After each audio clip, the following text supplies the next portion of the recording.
24 үзэгчтэй MBC-ний улсын мэдээллийн хөтөлбөрийн баасан гарагийн дугаар эхлэж байна. Мэдээллийн товчхонд анхаарал хандуулна.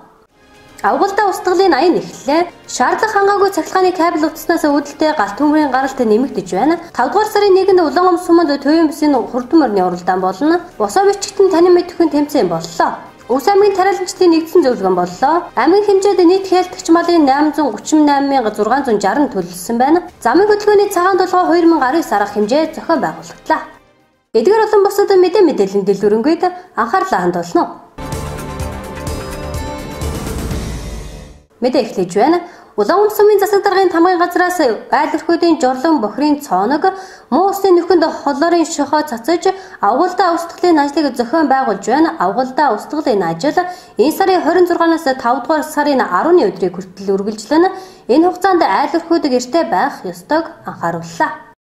Өрийн дулааны цаг ирж байгаатай холбоотойгоор Улаангом сумын засаг даргын захирамжийн дагуу авгалдаа устгалын ажлыг 4-р сарын 26-наас 5-р сарын 10-ны өдрийг хүртэл хийхээр болжээ. Энэхүү ажлыг өмнөх жилүүдэд ариутгалын үйлчлэгээ үзүүлдэг аж ахуйн нэгж компаниуд хийдэг байсан бол энэ жилийн тухайд Улаангом сумын засаг даргын тамгын газрын хамт олон өрхийн эрүүл мэндийн төвүүд, сургууль цэцэрлэгийн эмч нар, багийн засаг дарга, нийгмийн ажилтан нартай хамтран авгалдаа устгалын ажлыг хийнэ. 2003 оноос эхлэн энэхүү ажлыг хийснээр халдварт өвчин болон амьсгалын замын өвчин тэр дундаа гэдэсний халдварт өвчний гаралт эрс буурсан байна. За манай Өс аймаг нь болохоор 2003 оноос хойш ингэж одоо авгалдаа устгалын ажлыг зохион байгуулдаг болсон байгаа. За энэ авгалдаа устгалын ажлыг хийснээр бол ерөнхийдөө халдварт өвчний одоо гаралтын доо одоо маш их буурсан байгаа. Амьсгалын замын халдварт өвчин, зам гидсний халдварт суулгалт өвчин энэ тэр нь одоо ялаа битгээд одоо мэдэн штэ ялаачийн энтийн төвнөсч буугаал ерөнхийдөө хориглох ямар ч арга байдгүй.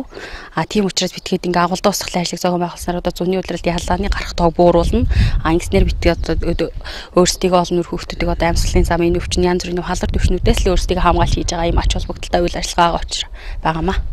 За авгалдаа устгалын ажлыг ерөнхийдөө хийгдснээр бол Ус аймаг маань ерөнхийдөө авгалдаа устгалын ажил эхэлснээс хойш халдварт өвчний гаралт маань эрс буурсан. Тэр тусмаа гэцний халдварт өвчний эрсдэл маань ерөнхийдөө буурсан байгаа.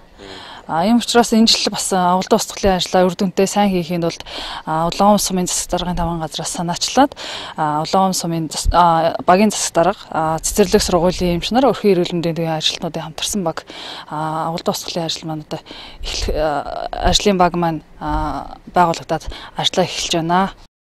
Авгалдаа устгалын ажлын өдрүүд болон амралтын өдрүүдэд хийнэ. Тиймээс айл өрхүүд гэрээ эзэнтэй байлгах шаардлагатайг санууллаа. Устгалыг холоорын шохоогоор хийх юм 1 кг холоорын шохооны зах зээлийн үн анш 5500-аас 6000 төгрөг байдаг байна. Нэг удаагийн ариутгал устгал хийхэд 500 г холоорын шохоо шаардлагатай учраас айл өрхүүд 3000 төгрөг төлж устгал хийх юм байна.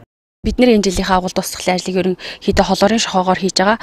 За холоорын шохоо гэдэг нь болохоор ерөнхийдөө бохирын жорлон, бохирын цооног, муу усны нүх, дээрээсээ малын хашаа эндрийг одоо халдваргүйжүүлэх зорилттой бодис маань байгаа.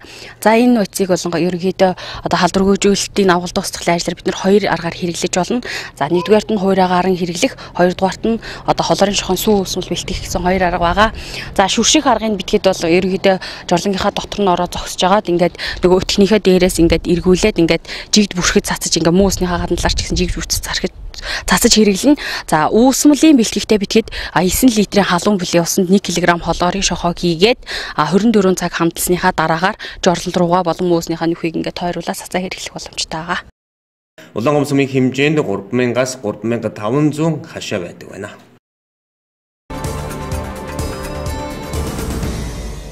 Дараагийн мэдээ цахилгаан түгээх сүлжээ компани онцгой байдлын газарт